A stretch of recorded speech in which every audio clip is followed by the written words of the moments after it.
ادھر گندکوٹ میں رواں سال خسرہ سے ہلاکتوں کی تعداد 70 سے تجاوز کر گئی ہے۔ عوام صحت کی بنیادی سہولیات سے محروم ہیں، تاہم سندھ حکومت سب اچھا ہے کا راگ الاپ رہی ہے۔ مزید جانیں گے آج نیوز کے نمائندے حضور بخش منگی سے۔ تو حضور بخش، کیا صورتحال ہے اس وقت؟ جی بالکل، میں آپ کو بتاؤں کہ کندکوٹ اور ان کے گرد و نواح میں حالیہ سال میں 72 بچے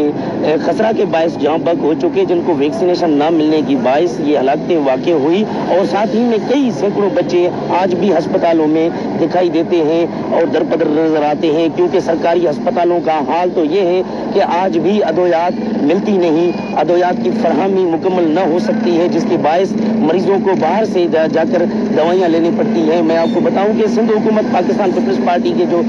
مسلسل دور آتے رہتے ہیں اور ان کے دعوے بھی رہتے ہیں کہ ہم